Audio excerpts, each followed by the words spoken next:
Hello, friends, and welcome into College Football Now. I am your host, Tom Downey, back once again with a look at some potential head coach candidates because Arkansas has fired Chad Morris less than 2 years into his tenure in Fayetteville. Look, they hit rock bottom. You can't lose to Western Kentucky when you're paying them almost $1.5 million and get blown out in the process against a quarterback you didn't want in your program, 45-19. Here's how bad it was for Chad Morris. The buyout's about $10 million. That's a pretty nice chunk of change right there. 4-18 in less than those 2 years. Never won an SEC game or beat a Power 5 team. That's disastrous. So it's no surprise that Arkansas is searching for a new head coach. It's not going to be the interim Barry Lunny Jr. So who will it be? Let me know in the comments section who you think Arkansas is going to hire as its next head coach, and we'll take you through our top 10 list. At number 10, about Lane Kiffin. Let's get on the Lane train. Maybe one more time here. Now, look, his Power 5 stops have been bad. I don't think there's really any other way to go about it. But I will make note, Arkansas AD Hunter Yurachek, who was at Houston before this, Kiffin was linked to that job. Was he going to take it? Was he a real candidate? I'm not sure, but it is worth mentioning. Now, the biggest question mark is A, is this the job Kiffin wants? I would think yes, it is. More importantly, does Arkansas want Lane Kiffin? If they don't want him, I think they can find somebody else, maybe even somebody overall who's just a little bit better. So let me know in the comments section if you would want your favorite team to hire Lane Kiffin as their next head coach, or as the next head coach there for Arkansas. So let me know what you guys think there in the comments section if you think Lane Kiffin should be the next head coach at Arkansas. Yes or no, just Y or N there in the comments section.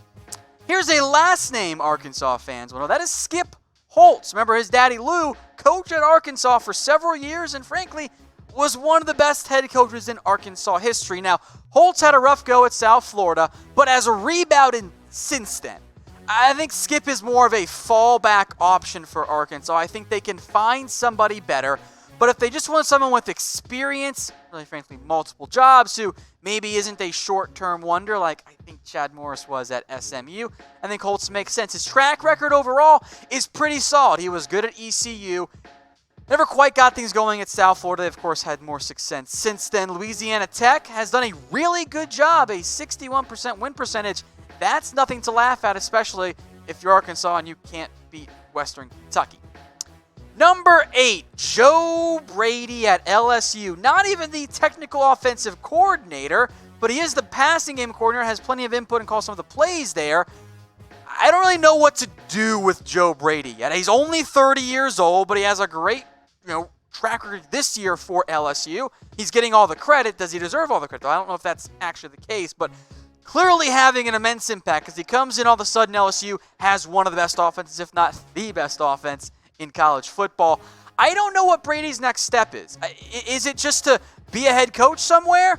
I think so, but my question is what job is the right fit for Joe Brady? Look, the track record at LSU speaks for itself, but that's literally only 1 year. Before this, he was an offensive analyst with the New Orleans Saints and was a grad assistant at Penn State. He doesn't have a whole lot of experience, so I don't know what level. Is it a Group of 5 job? Is it a lower-end Power 5? Or is it a mid-tier Power 5 job? Is it a Sun Belt job? I don't know what the best job for Joe Brady is. Maybe it is Arkansas. Let me know what you guys think in the comments section.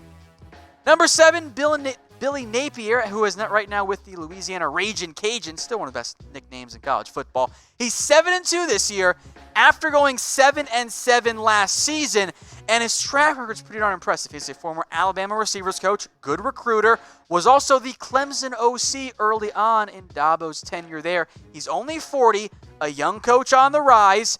Maybe you don't want the Clemson connection because Chad Morris didn't really work out all that well for you, but I do think Napier is a name that they should interview, have some interest in as well, but he only checks in here at number 7.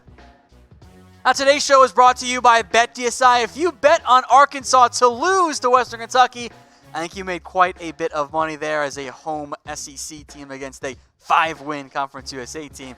Heck, hopefully they did with BetDSI too. Chatsports.com/bet. Use that promo code CFB120. It's chatsports.com/bet. That promo code CFB120 gets you a 120% deposit bonus. Number 6 on our list, maybe an unheralded name, but one I like. That is Willie Fritz down at Tulane. Here's how good he's done, all right? He has got Tulane bowl eligible in back-to-back years for the first time since somebody named Tommy Bowden was the head coach all the way back in 1997. Also did a great job at Georgia State, 17-7 before he left for the Tulane job. Now, if there's a red flag here, it's that Fritz, well, he's already 59 years old. Now, I don't think he looks like he's 59 years old, so I guess you can say he's a young 59 because there isn't really that much head coach experience, but he's done a good job at Tulane, knows the general area between Texas and Arkansas and Georgia and all of them in the South there. He checks in at number 6. I like him as a potential dark horse option here. Number 5, let's do it. Let's go back. First off, is the world ready for Sark after dark again? It wasn't great at USC, but remember, he went to the Nick Saban School for coaches who can't coach good and want to learn to do other stuff good too. And the track record always works out there, at least in terms of getting another job. All right, Mike Locksley got the job there. We saw Sark get to NFL OC and then get fired and come back to Alabama once again. Saw Lane Kiffin get hired again. Saban assistants, especially at the coordinator level, they pretty much always get hired. I think Arkansas is about the right tier job for Steve Sarkisian, although it is worth mentioning that the alcohol history is not good. That could be a big-time red flag.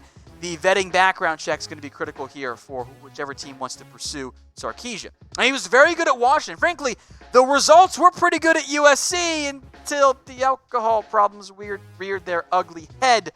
So Sark makes sense, I think, if he's gotten his demons behind him. Hopefully, of course, he has.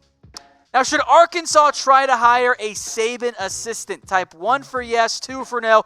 You can throw in Butch Jones here if you want. I don't really think that's the right route to go. Other guys would be considered Hugh Freeze. He kind of almost was a Saban assistant there. At least it seemed like it might be for a little bit. Bill Clark, I think it also makes sense at UAB. He did not crack our top 10. Let me know what you guys think. 1 for yes, 2 for no. Number 4, this is the biggest name on the list. That is Gus Malzahn. Now, take you way back to when Arkansas first hired Chad Morris. Malzahn was their top target to the extent that they reportedly offered a 7-year, $50 million deal. Then Gus won the SEC, or got to the SEC title game, made a nice little run there, and he ended up sticking with the Tigers. But things are a little bit different now. Auburn, they're good, not great. They could finish with 4 losses once again this year. Auburn reportedly looked into moving on from Malzahn after he signed that extension the very next year. How are things going right there? It's always a little bit dicey. Arkansas, I think, would love to get Malzahn back in the state. Of course, he was at Arkansas State, high school coach too. Did a lot of great things there. But can they actually afford him? Like, Arkansas, in theory, is paying $10 million to Chad Morris and possibly paying some more for Brett Bielema. That's kind of caught in no man's land with Arkansas not paying him, Bielema kind of pushing back for it, blah, blah, blah. Kind of dicey there. So if they can lure Malzahn, I think they can do it, but the price tag would have to be considered here. And plus, does he leave outright or does he get fired? That's a big question mark there.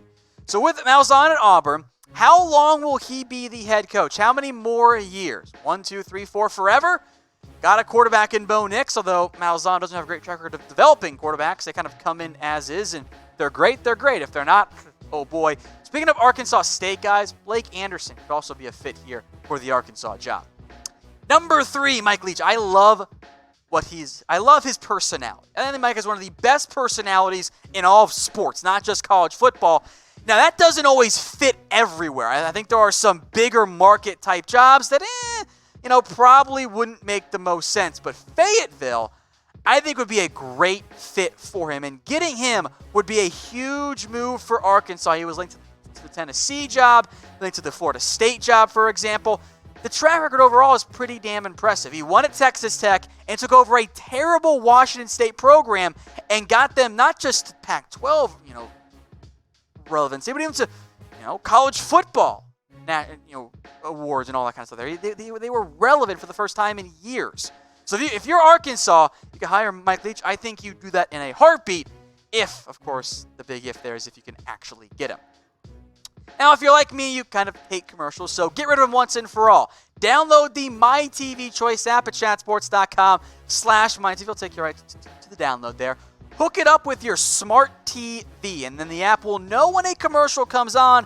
And instead of just crappy State Farm commercials you've seen 1,000 times already, or the free phone football one, you get awesome sports videos instead. Some of them coming from us here at Chat Sports. So go get it today. It is chatsports.com/mytv.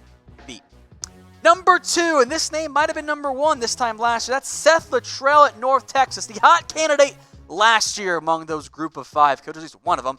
2 straight 9-win seasons, but things have not gone as well for UNT this year. Just 4-6, but I don't think the one, call it average year, outweighs what Littrell did the previous 2 years at North Texas. I think he is the top of the fallback options, if you will. With the Florida State job open, the USC job possibly coming open, and Arkansas, frankly, I think being a bit of a rough state with their talent and their roster, I don't know if Arkansas is going to be the most coveted job for some of these other, Power 5 coaches. Littrell, though, interviewed for Kansas State. Maybe Arkansas will work out for him in the end. At number 1, I think a almost clear-cut number 1. That's Mike Norvell. Has won at least 8 games every single year at Memphis. Probably going to make it 9 or 10 this season. Now, this is a big jump from Memphis to Arkansas. But he's proven himself. He's not winning with Justin Fuente's guys. No. He's winning with his players, and he's done it consistently. Now, Norvell was in the mix the last time the job was open, and all Norvell has done since then is continue to win games and continue to have success. If I'm Arkansas, Norvell's the first guy I'm calling, and he's the guy I think they can end up getting as well. But let me know what you guys think in the comment section. Who do you think Arkansas will hire as its next head coach for the Razorbacks? Let me know in the comment section. Maybe it's one of our top 10. Maybe it's a guy we didn't even mention. Throw him for me in there in the comment section.